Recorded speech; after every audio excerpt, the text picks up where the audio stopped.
சின்ன மருமகள்ல அடுத்த என்ன நடக்க போகுதுன்னு வாங்க பார்க்கலாம். ஐஸ்வர்யா எவ்வளவோ சேதுவை நெருங்க பாக்குது. ஆனா சேது குழந்தைய வச்சுக்கிட்டு ஐஸ்வர்யாவை பொண்டாட்டியா கூட நினைக்க மாட்டேங்கிறாரு. எவ்வளோ ஒருத்தி கூட இருக்கா அப்படின்ற மாதிரியே சேது நினைச்சுக்கிட்டு இருக்காரு. கொஞ்சம் கூட ஐஸ்வர்யா பத்தி நினைக்கிறது கூட கிடையாது. இது ஐஸ்வர்யா பார்த்தா ஏத்துக்கிறவே முடியல. ஈஸ்வரி கிட்ட வந்து ரொம்ப புலம்பிக்கிட்டு இருக்கு. ஆண்டி நேற்று நைட்டு என்ன நடந்துச்சு தெரியுமா அப்படின்னு சொல்லி ஐஸ்வர்யா சொல்லவும், என்ன ஐஸ்வர்யா ஏன் இப்படி கோபப்படுற அப்படின்னு சொல்லி ஈஸ்வரி கேட்கவும், அந்த குழந்தை ஆய் போய் யூரின் போய் ஐயோ பெட்ரூம் ஃபுல்லாக ரொம்ப ஸ்மெல் தாங்கவே முடியல. ஆனால் அவருக்கு அது ரொம்ப மடக்கத்தான் செய்யும். ஏன்னா அதான் அவர் பிள்ளை, அவர் என்னமோ செய்யட்டும். நானும் அந்த ரூம்ல இருந்துட்டு நைட்டெல்லாம் நீங்கள் தூங்கவே முடியல. அந்த குழந்தை கத்த அழுகு ஆய்ப்போக இவர் லைட்டை போட பாத்ரூம் போக ஐயோ என்னால் தூங்கவே முடியல ஆண்டி. ஒரு புதுசாக கல்யாணம் ஆன பொண்ணு புருஷன் கூட சேர்ந்து தூங்குன்னு தான் நினைப்பா. ஆனால் நான் பக்கத்தில் தனியாக ஒரு கட்டில் போட்டு அதில் படுத்துக்கிட்டு இருக்கேன் ஆண்டி. அந்த குழந்தையும் மாமாவும் மட்டும் அந்த கட்டில் படுத்துக்கிட்டு இருக்காங்க அப்படின்னு சொல்லி ஐஸ்வர்யா சொல்லவும், அப்போதான் ஈஸ்வரி, என்ன ஐஸ்வர்யா சொல்கிற, தனியாக படுக்கிறேன் அப்படின்னு சொல்லிட்டு ஈஸ்வரி கேட்கும். ஆமாம் ஆண்டி தனியாக தான் படுத்துக்கிட்டு இருக்கேன் அப்படின்னு சொல்லிட்டு ஐஸ்வர்யா சொல்லவும், இதுக்கெல்லாம் இன்னைக்கு ராத்திரியே நான் முடிவு கட்டு அப்படின்னு சொல்லி ஈஸ்வரி சொல்லவும், என்ன ஆண்டி பண்ண போறீங்க, அதான் அவர் முடிவா சொல்லிட்டாரு, அந்த குழந்தை 24 மணி நேரமும் என்கிட்ட தான் இருக்கணும், அப்புறம் என்ன பண்ண போறீங்க அப்படின்னு சொல்லி ஐஸ்வர்யா கேட்கவும், குழந்தை நம்ம அவன்கிட்ட தான் இருக்கும், ஆனா அவன் உன்னை நெருங்கலால அப்படின்னு சொல்லி ஈஸ்வரி சொல்லவும், அவர் என்னை நெருங்குறதா, அட போங்க ஆண்டி, அவருடைய நிழல் கூட என் மேல படல, அவர் சொன்ன விரல் நெக கூட என்னை டச் பண்ணல. ஏன் இத்தனைக்கு உங்ககிட்ட ஓப்பனா சொல்றேன் ஆண்டி, ஃபர்ஸ்ட் நைட் அன்னைக்கு அவர் கையை பிடிச்சு ஐ லவ் யூ சொல்லி கையில கிஸ் பண்றதுக்காக போனேன், கையை டக்குன்னு உதறிட்டாரு. இப்படிலாம் அவர் பண்ணையில நான் எப்படி ஆண்டி நான் அவர் கூட சந்தோஷமா வாழணும்னு நினைச்சேன், ஆனா அவர் இப்படி பண்ணிக்கிட்டு இருக்காரு ஆண்டி அப்படின்னு சொல்லி ஐஸ்வர்யா புலம்ப, ஐஸ்வர்யா நீ கொஞ்சம் பொறுமையா இரு, இன்னைக்கு ராத்திரி பாரு சேது உன்னைய குட்டி போட்ட பூனை மாதிரி சும்மா சுத்தி சுத்தி வருவான் அப்படின்னு சொல்லி ஈஸ்வரி சொல்லவும், எப்படி ஆண்டி இதெல்லாம் நடக்குமா அப்படின்னு சொல்லி ஐஸ்வர்யா கேட்க, அதுக்கு தான் நாட்டு மருந்து இருக்கே, நமக்கு வீட்டுக்கு நாட்டு மருந்து கொடுக்குற நாட்டு வைத்தியர் இருக்காரு, அவர்கிட்ட இந்த மாதிரி புருஷன் பொண்டாட்டி சேர்ந்து வாழ்றதுக்கு ஏற்ற மாதிரி வசிய மருந்தெல்லாம் வச்சிருக்காரு, அவர்கிட்ட வாங்கி பாலில் கலந்து கொடுப்போம், சேது அதை குடிக்கட்டும், குடிச்சதுக்கு அப்புறம் பாரு சும்மா உன்னை சுத்தி சுத்தி வருவான், ஐஸ்வர்யா ஐஸ்வர்யான்னு சொல்லி உன் முந்தானைய பிடிச்சிக்கிட்டே தெரிவான், உன் முந்தானைய பிடிச்சானா அப்புறம் இப்படி குழந்தைய பாக்குறது அப்படின்னு சொல்லிட்டு ஈஸ்வரி ரொம்ப அப்படியே ஜாலியா பேச, ஐஸ்வர்யா அப்படியே மனக்கோட்டை கட்டிடுது. சேதுவை கட்டி பிடிக்கிற மாதிரி, சேது ரொமான்ஸ் பண்ற மாதிரி, சேதுவும் ஐஸ்வர்யாவும் அப்படியே ஜாலியா இருக்கிற மாதிரி இங்க ஐஸ்வர்யா கனவு கோட்டை கட்டி முடிக்க, ஐஸ்வர்யா ஐஸ்வர்யா அப்படின்னு சொல்லி ஈஸ்வரி சொல்ல, ஆண்டி நீங்க சொல்றதெல்லாம் கேட்கும் போதே ரொம்ப நல்லா இருக்கு ஆண்டி, இன்னைக்கு இந்த மருந்தை வாங்கிட்டு வந்து பாலில் கலந்து, ஆமா இதனால சேது மாமாக்கு எதுவும் ஆயிராது அப்படின்னு சொல்லிட்டு ஐஸ்வர்யா கேட்கவும், அதெல்லாம் ஒன்றும் ஆகாது, இன்னைக்கு நைட்டு நான் சொல்றதை மட்டும் செய் அப்படின்னு சொல்லிட்டு ஈஸ்வரி சொல்ல, அன்னைக்கு சாயந்தரம் ஆயிருது. நாட்டு வைத்தியர்கிட்ட வசிய மருந்தையும் பார்த்தா ஈஸ்வரி வாங்கிறது.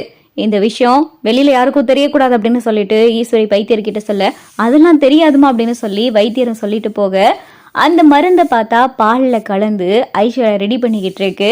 ஐஷு இதை கொண்டு போய் சேது கிட்ட கொடு, இதை சேது மட்டும்தான் குடிக்கணும், வீட்டில் யாரும் இதை குடிச்சு தொலைஞ்சிடாமா அப்படின்னு சொல்லி ஈஸ்வரி சொல்லவும், சரிங்க ஆண்டி அப்படின்னு சொல்லிட்டு இங்கே ஐஸ்வர்யா பார்த்தா பால் டம்ளரில் எடுத்துட்டு போய்கிட்டு இருக்கு.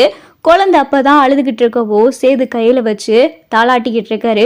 மாமா அப்படின்னு சொல்லி ஐஸ்வர்யா கூப்பிட, சொல்லு ஐஷு அப்படின்னு சொல்லி சேது கேட்கவும், மாமா உங்களுக்காக பால் எடுத்துட்டு வந்திருக்கேன், இந்த பாலை மட்டும் குடிங்க மாமா அப்படின்னு சொல்லி ஐஸ்வர்யா சொல்லவும், வை ஐஸ்வர்யா இங்க வை, இந்த குழந்தைய தூங்க வச்சுட்டு நான் குடிச்சுக்கிறேன் அப்படின்னு சொல்லி சேது சொல்லவும், மாமா ஆறிடும் மாமா, நீங்க குடிங்களே, குழந்தைய கூட பெட்ல வைங்களேன், குடிச்சிட்டு கூட குழந்தைய பாருங்களேன் அப்படின்னு சொல்லி ஐஸ்வர்யா சொல்லவும், குழந்தை அழுதுகிட்டு இருக்கான் ஐஸ்வர்யா, இவனை தூங்க வச்சுட்டு அதுக்கப்புறம் பொறுமையா குடிச்சுக்கிறேன், பால் தானே 6 நாளும் பரவாயில்ல நான் குடிச்சுக்கிறேன் அப்படின்னு சொல்லி சேது சொல்லவும், மாமா குடிச்சிருவீங்கல்ல மாமா அப்படின்னு சொல்லி ஐஸ்வர்யா கேட்க, குடிச்சிடறேன் அப்படின்னு சொல்லிட்டு இங்கே டேபிள் மேல பார்த்து ஐஸ்வர்யா பாலை வைக்க, குழந்தைய தாளாட்டிக்கிட்டே சேது இருக்காரு. இவர் எப்பதான் இந்த பாலை குடிப்பாரோ அப்படின்னு சொல்லிட்டு இங்க ஐஸ்வர்யா பார்த்தா சேதுவே பார்த்துக்கிட்டு இருக்கு.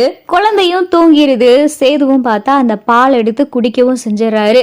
சேது அந்த பாலை குடிச்சதும் உடம்பெல்லாம் ஏதோ பண்ணுது, என்ன இது என்னென்னமோ உடம்பெல்லாம் செய்யுது அப்படின்னு சொல்லி சேது எந்திரிச்சு நடந்துக்கிட்டே இருக்காரு. ஐஸ்வர்யா பார்த்துட்டு, ஆஹா மருந்து வேலை செய்து போலையே அப்படின்னு சொல்லி ஐஸ்வர்யா சேதுவையே பார்க்க, என்ன மாமா நீங்க தூங்கலையா அப்படின்னு சொல்லி ஐஸ்வர்யா சேது பக்கத்துல வர, இல்லை ஐஸ்வர்யா எனக்கு தூக்கம் வரல அப்படின்னு சொல்லிட்டு சேது சொல்லவும், அது எப்படி மாமா உங்களுக்கு தூக்கம் வரும், அதான் குழந்தை தூங்கிருச்சு, ஆமா நீங்க தூங்காம என்ன பண்ண போறீங்க அப்படின்னு சொல்லி ஐஸ்வர்யா சேது பக்கத்துல வந்து பேச, நீ எதுக்கு இப்போ அவ்வளோ பக்கத்தில் வர அப்படின்னு சொல்லி சேது கேட்க, நான் உங்கள் பொண்டாட்டி உங்க பக்கத்தில் வந்தா என்ன மாமா தப்பு அப்படின்னு சொல்லி ஐஸ்வர்யா சேது பக்கத்தில் போக, இல்லை ஐஸ்வர்யா நீ தள்ளியே இரு, நான் உன்கிட்ட சொல்லியிருக்கல நம்மளுடைய வாழ்க்கையை பற்றி முடிவெடுக்கிறதுக்கு எனக்கு கொஞ்சம் டைம் வேணும்னு அப்படின்னு சொல்லி சேது சொல்லவும், இதுக்கு மேலே என்ன மாமா உங்களுக்கு டைம் வேணும், கல்யாணம் ஆகி 1 வாரம் ஆக போகுது, பத்தாதுக்கு நீங்கள் என் கழுத்தில் தாலியும் கட்டிட்டீங்க, இந்த ஜென்மத்தில்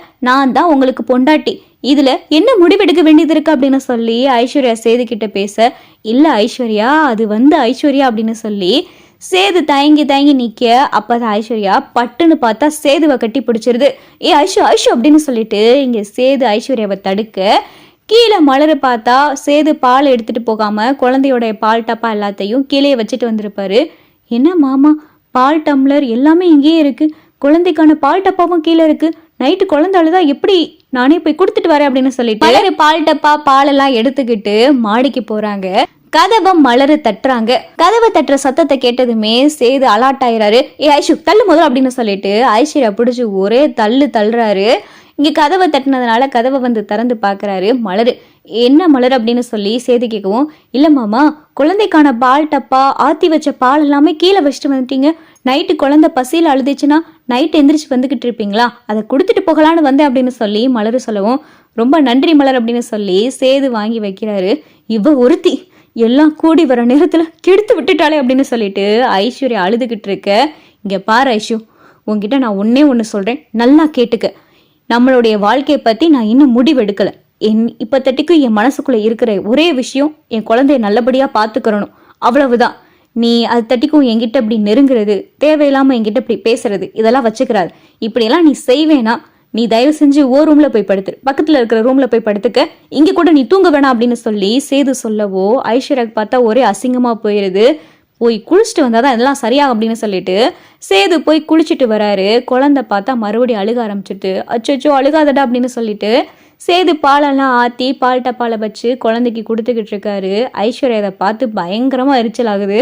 ச்சே, எனக்கு என்னென்னமோ நடக்கும்னு நினைச்சோம், வசிய மருந்துக்கே வசியமாகாத ஆள் இவரை எப்படித்தான் நம்ம கொண்டு வர போறோமோ, நம்ம வழிக்கு இவரை கொண்டு வந்து இவருக்கு நம்ம பொண்டாட்டிய வாழ்ந்து இதெல்லாம் நடக்கிற மாதிரியே தெரியல, இவரை ஏன் தான் கல்யாணம் பண்ணணும்னு தோன்ற அளவுக்கு இருக்கு அப்படின்னு சொல்லிட்டு ஐஸ்வர்யா கடந்து புலம்பிக்கிட்டு இருக்கு.